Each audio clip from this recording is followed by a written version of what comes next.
Hola todo el mundo, hoy vamos a discutir el presente perfecto y el pluscuamperfecto.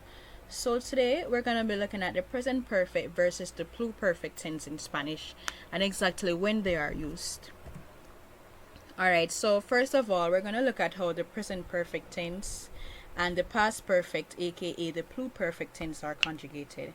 So both tenses use the verb haber. Haber may mean to be, but in this instance it means to have, and in this context it's only used as a helping verb. Alright, so the present perfect tense is conjugated by using the present tense form of haber plus the past participle of the accompanying verb. So the present tense of haber is conjugated as follows: yo he, tú has, él, ella ha, usted ha, nosotros hemos, ustedes han, ellos, ellas han. The past perfect tense is conjugated by using the imperfect tense of haber plus the past participle of the accompanying verb. Imperfect tense of haber is conjugated as follows: yo había, tú habías, él, ella había, usted había, nosotros habíamos, ustedes habían, ellos, ellas habían. Alright, so now we're going to look at how to form the past participle. The past participle of regular verbs is formed by adding either ado or ido to the stem of the verb. If it's an AR verb, you drop the AR ending and add ado. If it's an ER or IR verb, you drop the ending and add ido. Alright, so that's how regular verbs, the past participle of regular verbs, is formed. Later on, we're going to be looking at some irregular past participles. But for now, let's focus on the regular ones. Alright, so let's get into it. The present perfect tense describes something you have done. For example, yo he comido, I have eaten. The past perfect tense describes something you had done. For example, yo había comido, I had eaten.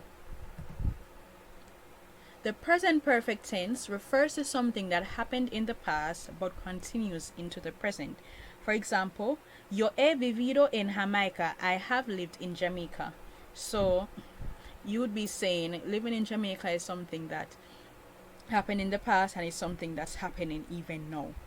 The past perfect tense, on the other hand, refers to a past action that has come to a definite end. For example, yo había vivido en Jamaica, I had lived in Jamaica. That means you living in Jamaica would no longer be a reality. Alright, the present perfect tense describes a recent past action that is connected or relevant to the present. For example, la ha llamado para venir a cenar. I have called her to come for dinner. So that would mean that it's something that happened in the past and it's relevant to the present, perhaps because somebody's asking where she is. So you're letting the person or persons know that you had called her. You have called her. Sorry. Alright, so the past perfect tense now usually describes a past action that occurred before another past action. For example, la había llamado antes de decidir. I had called her before deciding. So the past action that would have occurred before another past action, the one that would have occurred before would be you calling her, and the past action that would have occurred afterwards would have been deciding. So one happened before the other, so calling happened before deciding. Alright, so now we're looking at some common irregular past participles as promised. Escribir, escrito, hacer, hecho, morir, muerto, romper, roto, volver, vuelto, abrir, abierto, decir, dicho, poner, puesto, ver, visto, cubrir, cubierto, descubrir, descubierto, satisfacer, satisfecho, resolver, resuelto. Ahora mismo vamos a practicar. Practiquemos con el presente perfecto. So we know that when we're conjugating the present perfect tense in Spanish, we'll use the present tense form of haber plus the past participle of the accompanying verb.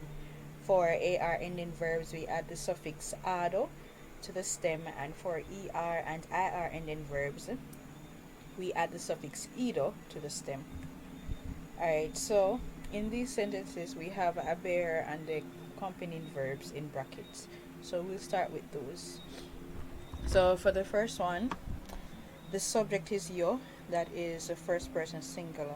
So haber in the present tense in conjunction with that form would be e, and terminar being an ar ending verb, the past participle would be terminado.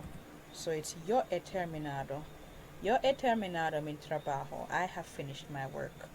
The next one, haber and coser are in brackets. Lula y Maria is the subject. So Lula and Maria, if we were to replace it with a pronoun, it would become they. So we would have han cosido, since coser is an er ending verb. Lula y Maria han cosido toda la ropa.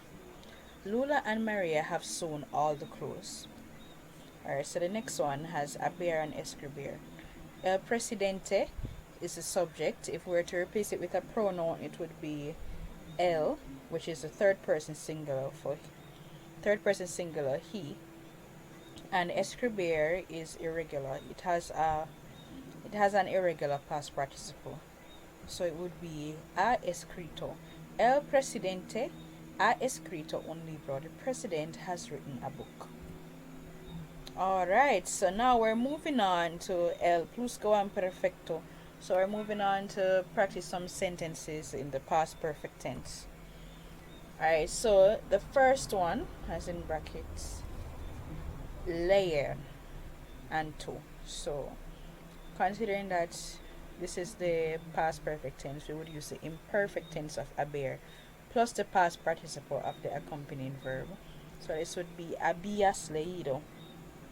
Tú habías leído el periódico cuando sonó el teléfono. You had read the newspaper when the telephone rang.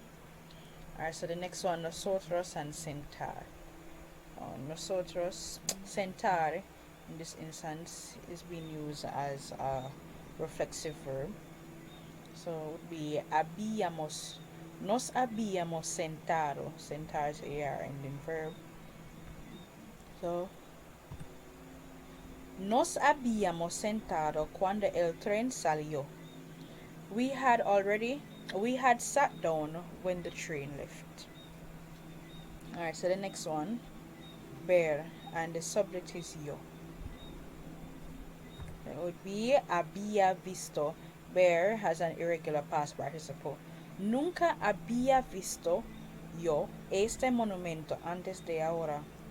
I had never seen this monument before. No. Alright, eso es. Adiós.